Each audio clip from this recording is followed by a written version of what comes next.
Esselamualeyküm değerli dostlar. Bir bağlantıda bir kopukluk yaşandı, o yüzden tekrardan başlattım. Herkese merhabalar. Bugün 17 Haziran 2025. Ben Muhammed Ali Atayurt. Doğu Türkistan'la ilgili geçtiğimiz hafta dünya gündeminde neler yaşandı, Doğu Türkistan'la ilgili konuları değerlendirdim sizler için. Vakti olan arkadaşlar izleyebilir. Bu arada aziz takipçilerim, kıymetli hemşerilerim, değerli dostlar, Doğu Türkistan davasına gönül vermiş aziz izleyiciler, lütfen bu tür videoları faydalı buluyorsanız çevrenize, dostunuza yayarak Doğu Türkistanlıların sesine ses olabilirsiniz. Desteklerinizi esirgemeyin efendim. Dün 16 Haziran 2025 tarihinde Birleşmiş Milletler İnsan Hakları Konseyi yetkilisi Volker Türk Beyefendi, Cenevre'de gerçekleştirilen 59. oturumda Doğu Türkistan ile ilgili çok önemli bir açıklamada bulundu. Ofisinin Uygurlara yönelik ciddi insan hakları ihlallerine dair endişe verici raporlar almaya devam ettiğini ifade etti. Bu çok önemliydi kıymetli dostlar. Uygurlar konusunda Birleşmiş Milletler'in sadece geçmişte değil, halen aktif bir şekilde endişelerini teyit ettiğini ve raporlar almaya devam ettiğini gösteriyor. Uluslararası baskının sürdüğünü gösteriyor. Öte yandan da devletlere çağrı niteliği taşıyor adeta. Hani bir resmi bir kurum olarak, yani Birleşmiş Milletler nezdinde Uygurlara yönelik muamele konusunda süregelen endişelerini teyit etmesi, yani Doğu Türkistan'da yapılan Çin'in sistematik soykırımlarına yönelik tavır almaya çalışan veya tavır almakta yalnız kalmaktan korkan ülkelere de bu bir destek taşıyor adeta. Bu yüzden önemliydi. Bu videonun da konusu olduğu gibi biliyorsunuz İran ve İsrail arasında çok büyük bir savaş var şu an. Yani bakıyoruz, dünya gündeminde savaş meselesinden dolayı bütün odaklar savaşa odaklanmış vaziyette. Bu tarafa yönelmiş vaziyette. Bakıyoruz hep Çin'in İsrail'le iyi ilişkisi olduğunu, hem yani çift taraflı olarak hem Filistin'i destekler hem İsrail'deki bütün teknolojik aletleri Çin sağlamıştı bu arada. Desteklerdi. Ama şu an gördüğümüz son tablo Çin kargo uçağı.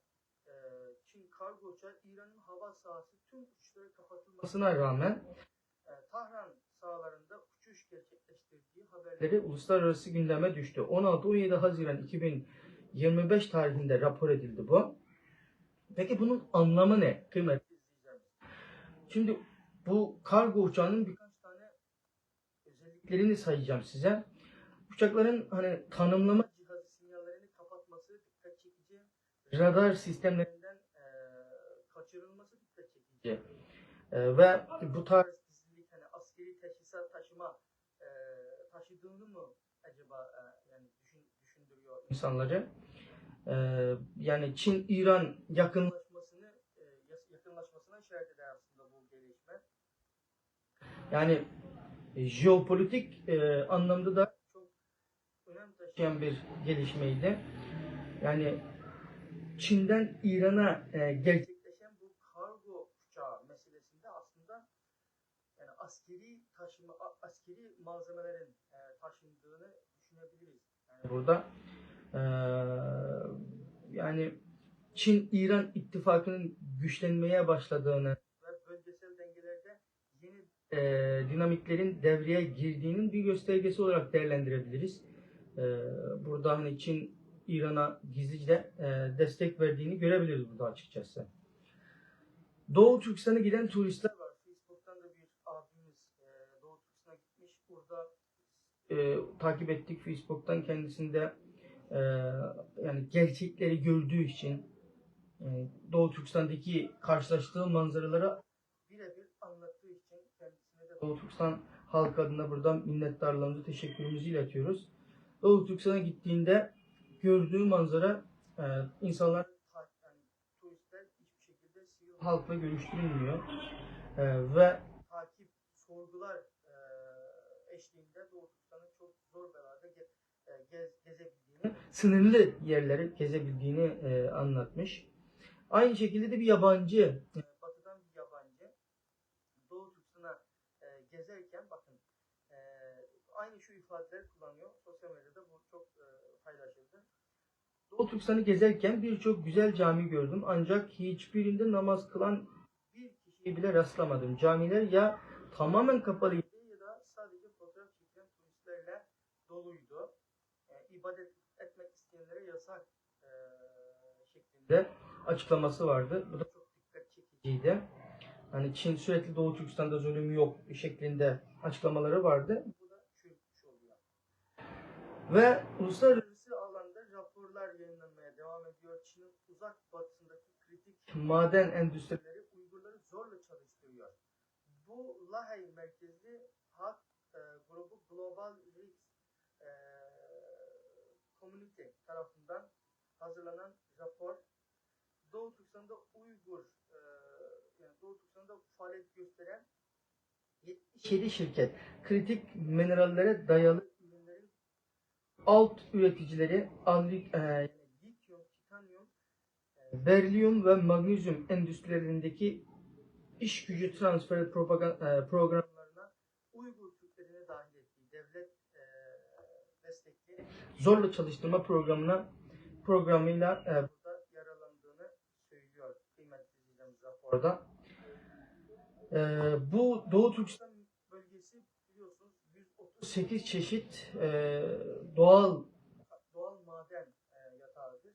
Burada çok önemli gerçekten bu raporda belirtildiği gibi 4 kritik mineral içeren mineral için çok önemli kritik bir bölge. Nükleer uygulamalar ve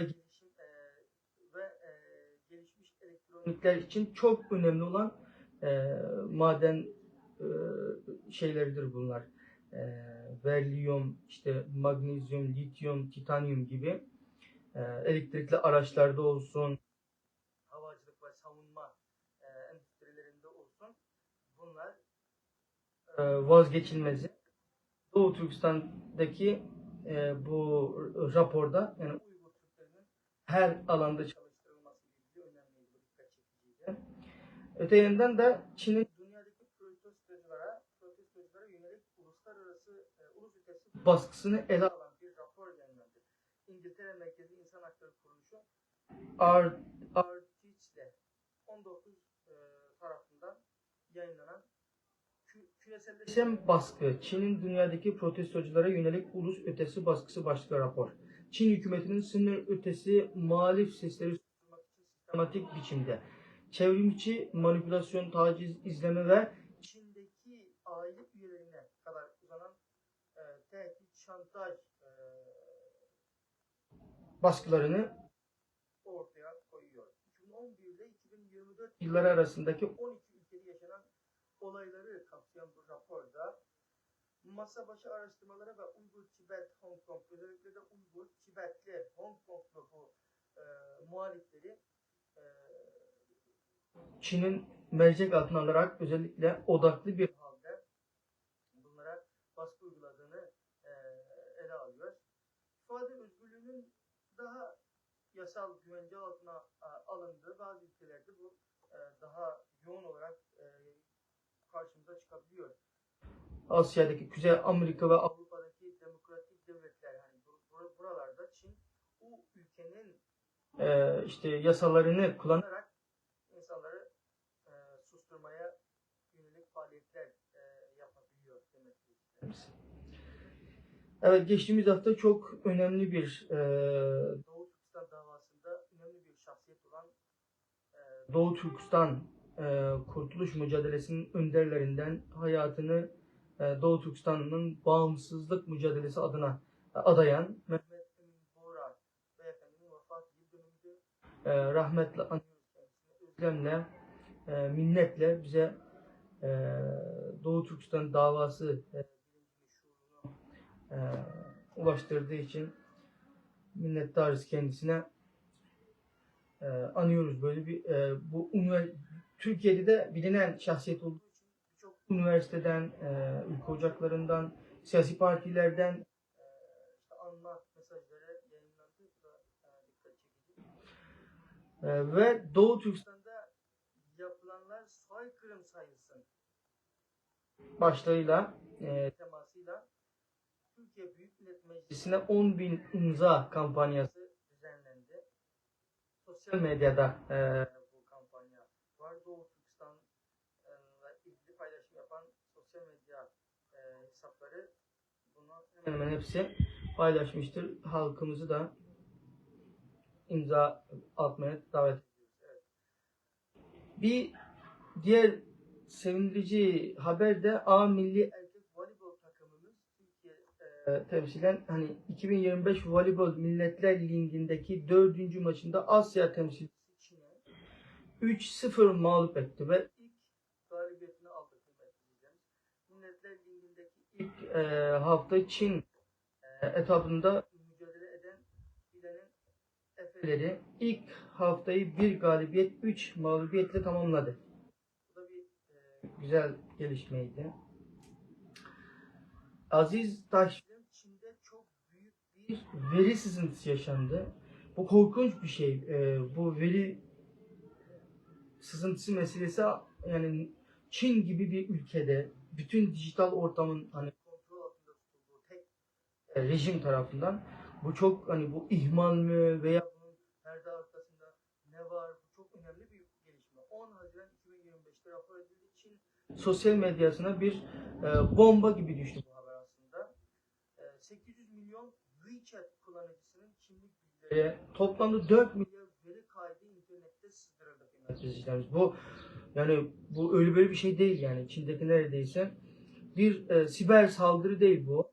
Bu hani dijital çağın en büyük güvenlik felaketlerinden biri aslında. Yani Çin dünyaya hani çok en üst hani teknolojide özellikle bu yani dijital dikta rejiminde kendisini en üst hani dünyaya hani Batı'nın işte dünyaya dayattığı hani medeniyet argümanı vardı ya, işte Çin'in bütün dünyaya şu an işte yani yeni 21. yüzyılın hegemon gücü olarak Çin'in dünyaya sunduğu bir şeydi bu. Hani dijital dikta rejim şeyi. Ama burada Çin kendisi de verilerini sızdırmış. Peki neler sızdırıldı? Bakın sızdırılan veriler arasında neler vardı? Kimlik numaraları, telefon,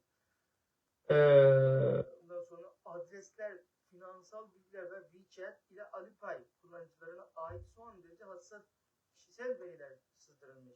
Siber güvenlik uzmanları da bu sızıntının kimlik hırsızlığı, dolandırıcılık ve casusluk gibi ciddi tehditler oluşturabileceğinden endişe ediyor.